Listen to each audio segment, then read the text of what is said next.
नमस्कार दोस्तों, नैन क्लासेस में आपका बहुत बहुत स्वागत है। इस वीडियो में आज हम लोग बात करने जा रहे हैं कि बिहार पॉलिटेक्निक 2020 का कटअप कितना जाएगा, सरकारी कॉलेज में एडमिशन लेने के लिए कितना मार्क्स लाना पड़ेगा। तो बहुत सारे स्टूडेंट लगातार सवाल कर रहे हैं कि सर मैं ऐसी कैटेगरी का हूँ, मुझे कितना नंबर लाना होगा, मैं जनरल हूँ, मैं ओबीसी हूँ, मैं एसटी हूँ। लगातार सवाल कर रहे हैं सर पटना के लिए कितना मार्क्स लाना होगा। तो देखो बाबू, ये पूरा जवाब जो है मैं डायरेक्ट या कोई भी डायरेक्ट नहीं दे सकता है कि 200 में हो जाएगा कि 300 में हो जाएगा। इसको जानने के लिए आपको पहले पूरा डिटेल समझना होगा कि किस हिसाब से कटअप तय होता है, किस हिसाब से तय होगा कि आपका कितना मार्क्स में आपको सरकारी मिलेगा। क्लियर? तो आज डिटेल में समझ लो। पहला चीज, कटअप किस पे डिपेंड करता है ये आप समझो। कटअप जो डिपेंड करेगा वो किस पे करेगा। पहला, नंबर ऑफ स्टूडेंट पे, कितना स्टूडेंट जो है पॉलिटेक्निक का फॉर्म भरा है। क्लियर? तो जो पॉलिटेक्निक बिहार पॉलिटेक्निक 2020 हो रहा है उसमें कितना बच्चा फॉर्म भरा। यदि बहुत ज़्यादा बच्चा भर दिया है तो कटअप जो है थोड़ा सा ज़्यादा चला जाएगा, क्योंकि ज़्यादा बच्चा भरा है तो उसमें तेज बच्चा का संख्या ज़्यादा हो सकता है, कंपटीशन को बढ़ा देगा। कम बच्चा भरा है तो कटअप क्या जाएगा, कम, क्योंकि बच्चा ही कम है। आ रहा बात समझ में? तो 2020 में कितना फॉर्म भराया है, तो मेरे पास डेटा जो है मैं 28 सितंबर फॉर्म भरने का लास्ट डेट था पॉलिटेक्निक 2020 का। मेरे पास 27 सितंबर का डेटा है शाम का 2,21,665। तो एक दिन में मान के चलो कि 9-10 हज़ार और भराया होगा, उससे ज़्यादा तो नहीं भराया होगा। तो लगभग 2,30,000 फॉर्म भराया, 2.3 लाख। क्लियर? 2,30,000 बच्चा फॉर्म भरा है, जो कि पिछले साल के तुलना में या हर साल की तुलना में कम है। 2020 में पॉलिटेक्निक का फॉर्म कम भराया है। आराबास में इसीलिए बार बार डेट बढ़ाया जा रहा था, बार बार फॉर्म भरवाया जा रहा था, क्योंकि 2,30,000 काफ़ी कम बच्चा ने फॉर्म भरा है। तो पहला कि इस साल बच्चा का फॉर्म क्या भराया है, कम। तो ये तो हम लोग को पहला चीज़ क्लियर हुआ। दूसरा चीज, क्वेश्चन का लेबल कैसा है। क्वेश्चन का लेबल है ना। आप लोग सिर्फ सुनना चाहते हो सर बोल दीजिए ना 200 में होगा, 300 में होगा, 250 में होगा। नहीं बाबू, पूरा डिटेल समझो। क्वेश्चन का लेबल कैसा है। यदि क्वेश्चन के लेवल पूरा हाई है, पूरा हार्ड क्वेश्चन आ गया, तो इसमें डरने की कोई ज़रूरत नहीं है, कटअप कम जाएगा। क्योंकि क्वेश्चन जब हाई लेवल का आ गया है तो जितना भी बच्चा होगा वो ज़्यादा नंबर नहीं उठा पाएगा। कुछ बच्चा है जो ज़्यादा कर पाएगा, जो जिसका तैयारी पूरा धांसू है, जो 11-12 लेवल का भी पूरा अच्छा से किए हुए है, वही बच्चा ला पाएगा। बाकी जो बच्चा है जो 10th लेवल का पढ़ाई किया है और क्वेश्चन आ गया है 11-12 का, तो कहाँ से ज़्यादा ला पाएगा। तो उस हिसाब से कटअप क्या जाएगा, कम। तो हार्ड क्वेश्चन आता है तो डरना का जरूरत नहीं है। ये मैट्रिक इंटर का परीक्षा नहीं है कि हार्ड क्वेश्चन आया तो कम परसेंटेज आएगा। अरे कम में नंबर में आपका अच्छा रैंक आ जाएगा। आपको सरकारी कॉलेज से ना मतलब है, आपको कॉलेज से ना मतलब है। बात समझ में आ रहा है? तो क्वेश्चन का लेवल यदि हार्ड रहे तो कटअप कम जाता है। क्वेश्चन का लेवल मतलब इजी दे दिया, एकदम दूध भात क्वेश्चन दे दिया, तो सारा बच्चा के लिए ना आसान हो गया, तो सारा बच्चा ज़्यादा नंबर ले आएगा, तो कटअप ज़्यादा चला जाएगा। क्लियर? क्वेश्चन हार्ड आएगा तो सबके लिए हार्ड है, तो कम नंबर में एडमिशन हो जाएगा। और क्वेश्चन यदि इजी आ गया तो ज़्यादा नंबर में एडमिशन होगा। तो कहने का मतलब है कि अभी तो एग्ज़ाम आपका हुआ नहीं है, तो हम लोग कैसे अभी बता देंगे क्वेश्चन का लेवल कैसा आएगा। लेकिन हाँ, ये जो सिचुएशन है कोविड-19 कोरोना वायरस के कारण, इस साल संभावना यही है कि बिहार जो बोर्ड है जो एग्ज़ाम आपका कंडक्ट कराएगी, उसको भी मालूम है कि पढ़ाई बच्चा लोग इस साल नहीं कर पा रहा है, कोचिंग वगैरह सारा बंद है। और ऑनलाइन कोचिंग कितना बच्चा कर रहा है, कितने बच्चे के पास बिहार में मोबाइल है। बात समझ में आ रहा? तो उसके हिसाब से क्वेश्चन का लेवल जो इस बार रहेगा वो एवरेज रहेगा, मतलब बहुत मज़ा आएगा तू लोग को, एकदम आराम से जो अच्छे से तैयारी कर रहे हो ना उसको सरकारी हो जाएगा। तो क्वेश्चन का लेवल उम्मीद है कि एवरेज आएगा। अब वो एग्जाम होने दो, क्या आता है, हार्ड भी आ जाएगा तो डरना थोड़े है, हार्ड आएगा तो सबके लिए हार्ड आएगा। तो दूसरा चीज क्वेश्चन का लेवल पे डिपेंड करता है, ठीक है। तीसरा चीज किस कैटेगरी से आप हो उस पे भी डिपेंड करता है। आपके कैटेगरी में कितने बच्चे तेज हैं, आपके कैटेगरी में कितना बच्चा फॉर्म भरा है। आ रहा बात समझ में? मान लो आप एससी कैटेगरी से हैं और एससी कैटेगरी में टोटल 1720 सीट रिजर्व है, मतलब 1720 बच्चा का एडमिशन होगा सरकारी कॉलेज में, वो होना चाहिए एससी। इसके जगह दूसरा बच्चा का एडमिशन होगा ही नहीं। अब मान लो पूरे बिहार में 2000 बच्चे फॉर्म भरा है और 1700 सीट उसके लिए रिजर्व पे है, तो लगभग का हो जाएगा, खाली 300 बच्चा बचेगा। तो ऐसा थोड़े कि 300 बच्चा का इसमें नहीं होगा। ये जो यूआर है, ये सबके लिए है, अनरिजर्व, मतलब कोई भी ले सकता है, चाहे आप जनरल हो, ओबीसी हो, एससी हो, एसटी हो, कोई भी ले सकता है। तो 2000 बच्चे एससी कैटेगरी का फॉर्म भरा है, एक एग्जाम्पल से बात कर रहे हैं, एग्जाम्पल से समझा रहे हैं, और 1700 सीट उसके लिए रिजर्व है, तो उसका तो एडमिशन होना ही होना है। अब आप बोलोगे सर हमको कैसे पता चलेगा कि एससी का कितना बच्चा फॉर्म भरा है? वो भी पता चलेगा। कैसे पता चलेगा अभी मैं बताऊंगा, अभी टेंशन नहीं लो आप। क्लियर? एक एग्जाम्पल से बता रहे हैं। मान लो ईबीसी में तुम हो और ईबीसी का 5000 बच्चा फॉर्म भरा है और तेरे लिए सीट है कितना, 2000 के आसपास, और ये सीट में भी तो बहुत सारा का एडमिशन होगा, इसमें क्या ईबीसी का नहीं होगा? ये अनरिजर्व है, ये सबके लिए है।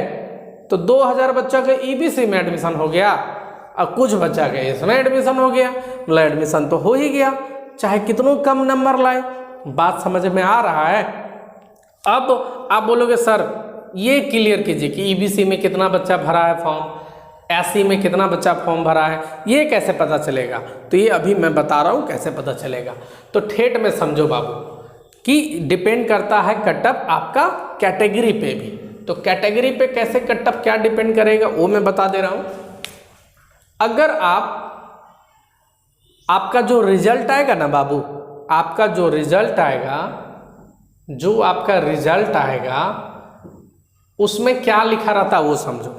आप जितना मार्क्स लाए वो लिखा हुआ रहेगा और उसमें एक आपको मिलेगा युवा रैंक, अनरिजर्व रैंक आपका कितना है, और दूसरा आपको मिलेगा आपका कैटेगरी वाला रैंक। कौन सा रैंक?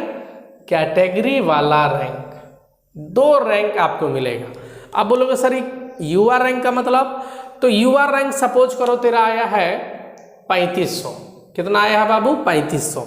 इसका मतलब पूरे बिहार में बिहार पॉलिटेक्निक में आप 3500 बच्चा के अंदर में हैं। आपसे मात्र, मान लो इसको राउंड फिगर नहीं करते, 3501 कर दे रहे हैं, तो 3501 रैंक है, मतलब आपसे 3500 बच्चा आगे है, आपसे 3500 बच्चा आगे है, आप 3501वां है। क्लियर? तो ये 3500 बच्चा आपको बता देगा कि आपसे आगे है। और कैटेगरी रैंक क्या बताएगा सुनो। मान लो आप कैटेगरी हो एससी या ईबीसी, कुछ भी हो, कोई भी कैटेगरी हो, ईडब्ल्यूएस कैटेगरी भी आप हो सकते हो। ईडब्ल्यूएस किसको बोलते हैं? जो जनरल में 8 लाख से कम का इनकम है वो ईडब्ल्यूएस आएगा। बीसी हो, आप जो भी कैटेगरी हो, तो एक आएगा कैटेगरी रैंक। कैटेगरी रैंक आपका बहुत कम रहेगा। 3501 रैंक तो टोटल है, टोटल बच्चा में आपका 3501 रैंक है। अब मान लो आप हो एससी, एक एग्जाम्पल से समझा रहे हैं, आप हो कौन सा कैटेगरी का? एससी कैटेगरी का, और एससी में रैंक है मान लो 105। इसका मतलब 3501 बच्चा तो टोटल है आपका, मतलब 3500 बच्चा के बाद आप हो। क्लियर? मतलब आपका बहुत अच्छा रैंक है। लेकिन ये कैटेगरी रैंक आपका 105 का मतलब आपसे एससी में टोटल 104 बच्चा आगे है, मतलब आप एससी में 105वां हो। भले ये 3500 है लेकिन एससी में 105वां हो, और एससी के लिए 1720 सीट रिजर्व है। अब आप हो 3500, तो उस हिसाब से लग रहा है एडमिशन नहीं होगा, लेकिन एससी में देखो तो आप कितना है, 105वां है। मतलब ये 3500 बच्चा में 105 बच्चा है जो एससी है। पता चल गया, क्लियर। तो कैटेगरी रैंक आपका जितना कम रहेगा एडमिशन का चांस उतना ज़्यादा रहेगा।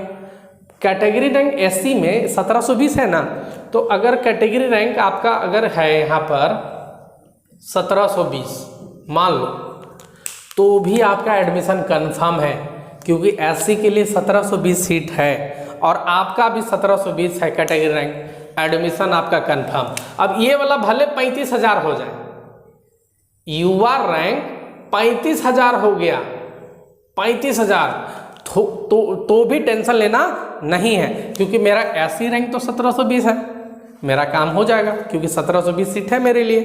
बात समझ में आ रहा है। तो फिर युवा रैंक कितना भी खराब होगा कोई दिक्कत नहीं है। तो युवा रैंक एक मिलेगा और एक कैटेगरी रैंक मिलेगा, क्लियर। अब मैं बता दे रहा हूं कितना कितना रैंक तक आपका होगा या कितना नंबर आपको लाना पड़ता है, वो मैं बता दे रहा हूं। अब उतना नहीं, पूरा स्टोरी समझ गए आप। अब मैं आपको बता दे रहा हूं, अगर आप जनरल हो, तो अगर आप जनरल में हो तो आप एक कैटेगरी डाले होगे ईडब्ल्यूएस। जनरल में ही ईडब्ल्यूएस आता बाबू, 10% इसका आरक्षण है। इसके लिए रिजर्व कितना सीट है, 1075। तो अगर आप जनरल स्टूडेंट हो, जनरल से फॉर्म भरे हो, ईडब्ल्यूएस को यस कर दिए हो, तो आपको भी 2 रैंक आएगा।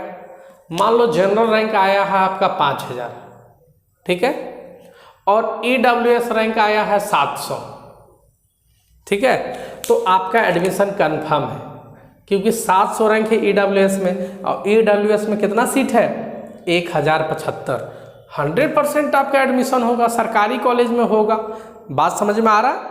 अब ऐसा नहीं है कि अगर आपका ईडब्ल्यूएस रैंक 1100 है तो नहीं होगा, और 1075 तो आपके लिए सीटवे है, तो क्या 1075 में आपका 1100 बच्चा है, क्या 2500 को बच्चा ऐसा नहीं होगा जो एडमिशन नहीं लेगा? क्या सारा बच्चा जाके एडमिशन नहीं लेगा? आपका 1100 रैंक है ना जी, 1075 के बाद मात्र 25 बच्चा के बाद आप हैं, तो क्या सारा बच्चा ले ही लेगा ईडब्ल्यूएस कोटा में एडमिशन? आ रहा बात समझ में? तो इसीलिए आप 1100 भी हैं तो भी आपका एडमिशन हो जाएगा। तो अब डायरेक्टली मैं रैंक बता दे रहा हूँ, है ना, डायरेक्टली मैं रैंक बता दे रहा हूँ, कितना कितना रैंक तक आपका एडमिशन हो जाएगा, जो आप लोग मेन चीज़ सुनना चाहते हो। तो यहाँ समझो, अगर आप जनरल स्टूडेंट हो, ईडब्ल्यूएस आप नहीं भरे हो, हाँ आप जनरल स्टूडेंट हो, तो आपके लिए एक तरह से यही सीट है अनरिजर्व, कोई भी ले सकता है, आपके लिए कोई रिजर्वेशन नहीं। अगर आप सिर्फ जनरल से भरे हो तो, हाँ जनरल के साथ ईडब्ल्यूएस से भी भरे हो तो आपको आरक्षण है, लेकिन सिर्फ जनरल से भरे हो तो सिर्फ आपको एक ही रैंक मिलेगा, यूआर रैंक, अनरिजर्व रैंक। तो अनरिजर्व के लिए कितना सीट है देखो तो 4300। तो ऐसा नहीं कि 4300 ही लाओगे तो ही सरकारी होगा, आप मान के चलो जनरल रैंक यानी इसको आपको देगा यूआर रैंक, है ना, यूआर रैंक। तो अगर जनरल आप हो, यूआर रैंक आपका 10,000 के आसपास है, 10,000 है ना, तो आपका सरकारी कॉलेज में कहीं ना कहीं कुछ ना कुछ मिल जाएगा, क्योंकि ओवरऑल टोटल सीट अगर जोड़ते हो तो आता है 11,290, 11,290 सीट है टोटल। और अगर आप जनरल में आपका 10,000 रैंक है, जैसे ही रिजल्ट आएगा बाबू आपका देखना यूआर रैंक उसमें लिखा रहेगा। अभी ज़्यादा दिमाग नहीं लगाओ, अभी बस जान जाओ कि नंबर ऑफ स्टूडेंट पे डिपेंड करता है, तो नंबर ऑफ स्टूडेंट इस बार कम है। क्वेश्चन का लेवल अब वो तो एग्जाम होगा तो ही पता चलेगा, जैसे ही रिजल्ट आएगा आपको जनरल रैंक मिलेगा। तो अगर यूआर रैंक आपका 10,000 के लगभग में है, 10,000 क्या 12,000 के लगभग में भी है, 15,000 के भी लगभग में है, तो आपका एडमिशन हो जाएगा। 10,000 तक है तो गारंटी के साथ मिल जाएगा, क्लियर। इससे जितना ज़्यादा रहेगा 11,000, 12,000, 15,000, 20,000, उतना चांस घटते जाएगा। 10,000 तक में पूरा उम्मीद है। दूसरा, अगर आप ईबीसी कैटेगरी को, ईबीसी, तो भी आपको यूआर रैंक मिलेगा, लेकिन आप यूआर रैंक फिर उतना ध्यान मत देना, आप देख लेना आपका ईबीसी रैंक कितना है। तो ईबीसी रैंक देखो तो कितना है, 1935 सीट आपके लिए है। तो आप 2000 छोड़ो, कम से कम आ जाओ। अगर 1935 सीट है तो 2000 रैंक के अंदर में अगर आप आ गए ईबीसी रैंक, तब तो आपको 100% की सीट मिलेगा, एडमिशन होगा। लेकिन हम लोग जहाँ तक देखते हैं कि आप 3000 रैंक भी आ जाओगे ना, 3000, तो भी आपको एडमिशन हो जाता है, सरकारी कॉलेज आपको मिल जाता है। ईबीसी में 3000 रैंक, ठीक है। यूआर में तो ये भाग जाएगा 15-20 हज़ार रैंक तक भाग जाएगा, 25,000 रैंक तक भाग जाएगा, तो उससे हमको मतलब नहीं है। आप ईबीसी में कितना रैंक होना चाहिए, 3000, क्योंकि आपके लिए 1935 सीट है। क्लियर। चलो उसके बाद तीसरा बीसी। अगर बीसी रैंक आपको, यूआर रैंक एक अलग मिलेगा, एक बीसी रैंक आपको मिलेगा। तो यदि बीसी रैंक आपका, आपके लिए कितना सीट है, देखो 1290 सीट आपके लिए स्पेशल है, प्लस यूआर वाला भी सीट आपको मिलता है, ऐसा थोड़े कि नहीं मिलता है। तो आप कम से कम 2000 रैंक रहो बीसी में। अगर 2000 रैंक, अब ऐसा नहीं कि 2100 रैंक है तो नहीं मिल सकता है, मैं एक एवरेज बता दे रहा हूँ, 2000 रैंक तक है तो आपको मिल जाएगा सीट। चौथा एससी, एससी सीट है कितना, 1720। तो आप मान के चलो 17 दूनी 34, 3500 रैंक तक भी आप ला दोगे ना एससी में, आपको एकदम आराम से सीट मिल जाएगा।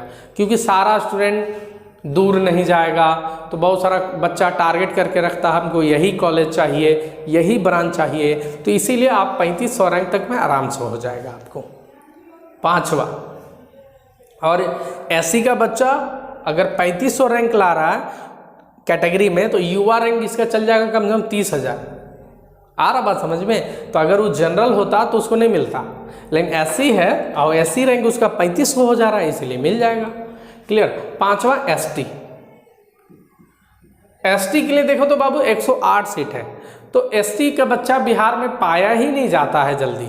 आ रहा बात समझ, बिहार में ज़्यादा एसटी पाया नहीं जाता है। लेकिन अगर एसटी में अगर आपका 500 रैंक भी अगर आ जाए, एसटी में 500, यूआर में ही 500 चल जाएगा 50,000 के आसपास। एसटी में 500 भी रैंक है तो आपको सीट कहीं ना कहीं कोई ना कोई कॉलेज मिल जाएगा। छठा क्या है, ईडब्ल्यूएस। ईडब्ल्यूएस ये सारा मैं रैंक बता रहा हूँ। हाँ, रैंक अगर जनरल हो तो आपको 10,000 रैंक लाना होगा, ईबीसी हो तो 3,000 रैंक। लेकिन कैटेगरी का बात कर रहा हूँ, ये सब कैटेगरी रैंक है। बैकवर्ड क्लास में हो, बीसी में हो तो 2000 रैंक, कैटेगरी रैंक 2000 कम से कम आपका होना चाहिए। एससी में हो तो 3500 कैटेगरी रैंक होना चाहिए। एसटी में हो तो कैटेगरी रैंक 500 होना चाहिए। ईडब्ल्यूएस में हो तो 1075 सीट आपके लिए है। तो आप अगर 2000 रैंक भी हो जाओगे, 3000 रैंक भी हो जाओगे तो भी मिल जाएगा, मतलब 2 से 2500 रैंक में आपको मिल जाएगा, 2500। क्लियर। और ईबीसी कौन आता है बाबू, ईडब्ल्यूएस में कौन आता है, ईडब्ल्यूएस में जनरल वाला स्टूडेंट ही आता है। क्लियर, जो जिसका सालाना इनकम 8 लाख से कम है और फॉर्म भरते वक्त वो ईडब्ल्यूएस भरा है तब। Clear, 2500 rank. इतना समझ में आया। सातवां है आरसीजी यानी गर्ल्स। अगर लड़की आप हो तो आपको आरसीजी रैंक मिलता है, रिजर्व कैटेगरी गर्ल। एक आपको यूआर रैंक मिलेगा, ये तो सारे बच्चे को मिलेगा, और एक मिलेगा कैटेगरी रैंक। तो आप गर्ल्स हो तो आपको एक category rank, reserve category girl ये भी मिलेगा। मतलब लड़की को 3-3 रैंक मिल जाता है, एक यूआर रैंक, एक आप लड़की हो एससी में तो एक आपको एससी रैंक मिलेगा, और तीसरा आपको रिजर्व कैटेगरी गर्ल रैंक भी मिलेगा। आ रहा बात समझ में। तो गर्ल्स का बहुत ज़्यादा फैसिलिटी होता है। गर्ल्स के लिए अलग से मैं बता दे रहा हूँ कि आपको कितना नंबर लाने पर एडमिशन हो जाएगा। गर्ल्स का बहुत ज़्यादा फैसिलिटी है। 2 कॉलेज तो स्पेशल गर्ल्स के लिए। आ रहा बात समझ में। तो गर्ल्स का जो स्पेशल कॉलेज है उसमें 2 कॉलेज है, 480 सीट है। पटना में एक स्पेशल गर्ल्स कॉलेज है और एक मुजफ्फरपुर में है, दोनों को मिलाते हैं तो 480 सीट होता है। तो 480 सीट तो आपका सिर्फ गर्ल्स के लिए अलग हो गया, 323 सीट और अलग से रिजर्व है जिसमें सिर्फ गर्ल्स का ही एडमिशन होगा।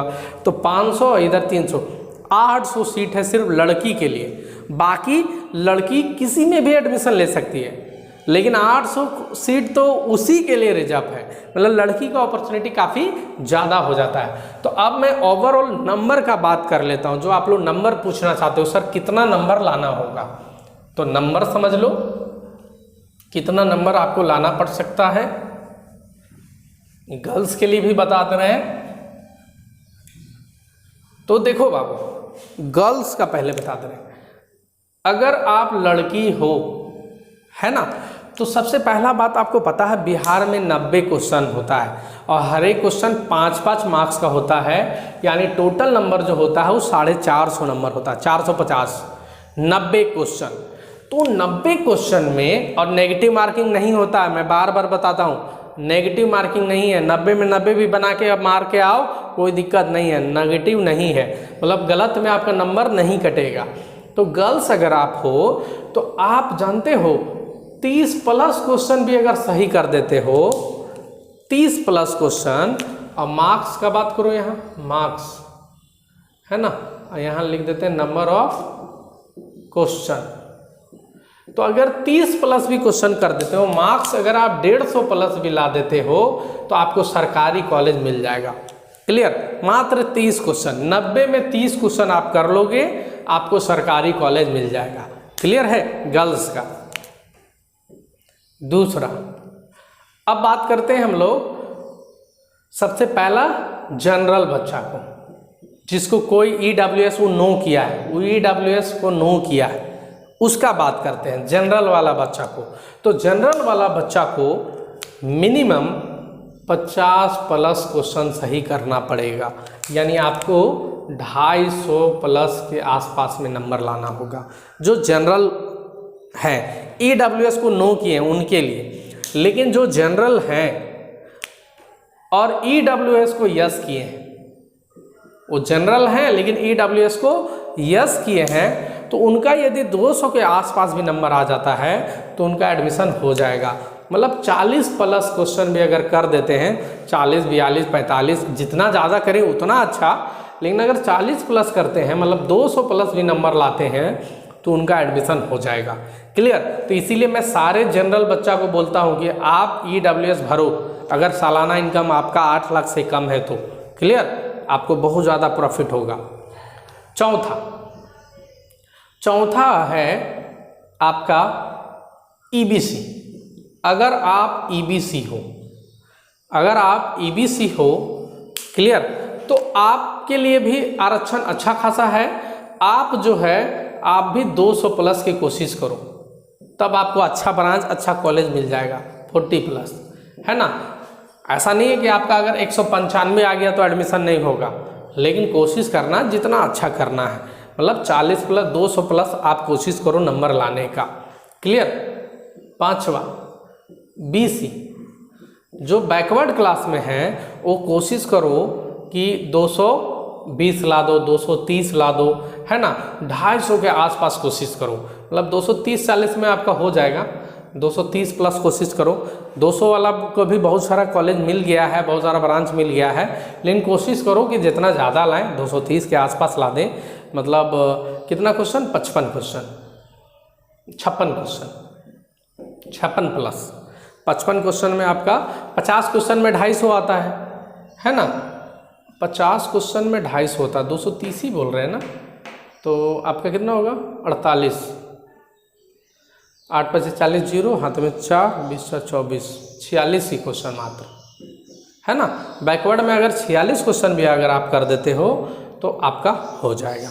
क्लियर। और उसके बाद क्या है, SC और ST। SC के लिए बता दूं, SC कोटा 6, AC कोटा में अगर आप हो और आप 40 क्वेश्चन कर दे रहे हो, आराम से आपका एडमिशन हो जाता है, मतलब 200 नंबर में आपका भी एडमिशन हो जाता है। ओवरऑल 200 आपको लाना है, लेकिन SC में बहुत सारा बच्चा 180 के आसपास भी ले आता है ना, तो उसका भी एडमिशन हो जाता है। क्लियर। लेकिन टारगेट रखो 200 प्लस करने का। मैं तो बोलता हूँ सारे को कि 200 प्लस टारगेट रखो, है ना। एसटी, तो एसटी बाबू अगर वो 150 प्लस भी ला देता है ना तो उसका भी एडमिशन हो जाता है 150 प्लस, क्योंकि एससी का संख्या बहुत कम है। क्लियर, सॉरी एसटी का, एसटी में 150 में भी आपका हो जाएगा। अब गर्ल्स तो मैं भी बता दिया पहले कि 150 में आराम से गर्ल्स का भी हो जाएगा। क्लियर, तो उम्मीद करते हैं तो सारा कैटेगरी का मैं बता दिया। अब बोलोगे सर पटना के लिए कितना लाना होगा, पटना का जो कॉलेज है, पटना 13, पटना 7, ये सब के लिए कितना रैंक लाना होगा। क्लियर, तो फिर से देख लो बाबू, आपको ओवरऑल 200 के आसपास नंबर लाना है, किसी भी कैटेगरी का हो 200 के आसपास। हाँ, जनरल हो तो आपको 250 प्लस लाना होगा, जनरल हो तो 250 प्लस, बीसी हो तो 230 के आसपास, 230, 35, 40। क्लियर, लड़की हो तो 150 में आराम से हो जाएगा, एससी हो तो 180, 200 में तो पूरा मस्त तरीके से हो जाएगा। क्लियर, लेकिन अगर आप बोलते हो सर पटना के लिए कितना लाना होगा, तो पटना के लिए थोड़ा कंपटीशन ज़्यादा है बाबू। बहुत सारे बच्चे, लगभग बच्चे चाहते हैं कि पटना का कॉलेज में पढ़ें। पटना में क्या होता है, थोड़ा पढ़ाई भी है, प्लेसमेंट भी बहुत अच्छा है ना। तो पटना के फेर में है, तो पटना में आपको अगर सिविल वगैरह चाहिए और उसके बाद जितना भी मार्क्स में दिया उसमें और ज़्यादा जितना लाओगे तो सिविल का चांस है, मैकेनिकल का चांस है, इलेक्ट्रिकल का चांस है। सिविल का मांग सबसे ज़्यादा है, सबसे ज़्यादा बिहार के बच्चे सिविल का फेर में रहते हैं, और अच्छा भी ब्रांच है। मैकेनिकल, इलेक्ट्रिकल, सिविल, ये तीनों के लिए मारा मारी रहता है बाबू। तो सिविल के लिए अगर चाह रहे हो तो आपको 350 प्लस लाना होगा, मतलब 350 के आसपास। अगर आपको पटना में सिविल चाहिए, पटना में कोई भी ब्रांच चाहिए तो आपको 300 प्लस के आसपास में हो जाएगा पटना। क्लियर है। लगातार बच्चे लोग पूछते हैं कि सर पटना के लिए कितना नंबर चाहिए, तो बाबू 350 प्लस चाहिए सिविल अगर लेना है तो, 300 प्लस चाहिए अगर कोई भी अलग ब्रांच लेना है तो। क्लियर। अब इसमें जो अगर आप एससी हो, एसटी हो, ओबीसी हो तो थोड़ा बहुत 5-10 नंबर 20 नंबर आगे पीछे होगा। क्लियर, लेकिन ये मैं बात कर लिया एक तरह से 350 प्लस में कोई भी बच्चा को मिल जाएगा। टोटल मार्क्स आपका है 450, है ना, 90 क्वेश्चन। ये 90 में आप यदि 70 क्वेश्चन कर दे रहे हो सही, आराम से सरकारी कॉलेज पटना का मिल जाएगा बाबू, कोई टेंशन नहीं है। क्लियर, चलो इतना बात हो गया। अब ओवरऑल मैं राउंड फिगर में बात कर दूं आप सभी के लिए। जो भी कॉलेज चाहते हो, जो भी ब्रांच चाहते हो मिलेगा, लेकिन सारे को टारगेट कम से कम 300 करना है, 300 कम से कम। अरे 90 क्वेश्चन है, कम से कम 60 क्वेश्चन तो बनाएंगे ही बनाएंगे सही। क्लियर, और 30 क्वेश्चन नहीं भी बुझाएगा तैयो ABCD कुछ भर के आ जाएंगे, छोड़ेंगे नहीं। क्लियर, तो बस 300 टारगेट करके आपको चलना है, इससे नीचे नहीं। हाँ, 300 टारगेट करके चले, 250 आ गया, 240 आ गया, 260 आ गया, बहुत बढ़िया बात है। क्लियर, मिनिमम मत फेर में रहो कि 180 ला रहे हैं, 200 ला रहे हैं। अरे एग्जाम के बाद जो आएगा वो बाद में देखा जाएगा। क्लियर, लेकिन कोशिश तो हम लोग को हाई रखना है। क्लियर, चलिए तो उम्मीद करते हैं आप लोग को इस वीडियो में समझ में आ गया होगा कि कटअप क्या जाएगा। जो मैं बताया लगभग उतना ही कटअप जाएगा, और कितना क्वेश्चन सही करना पड़ेगा ये पूरा आपको क्लियर हो गया होगा। तो यदि आपको मेरा वीडियो पसंद आया तो इसी तरह से अपना प्यार, अपना सपोर्ट करते रहें। बहुत बहुत धन्यवाद, थैंक यू।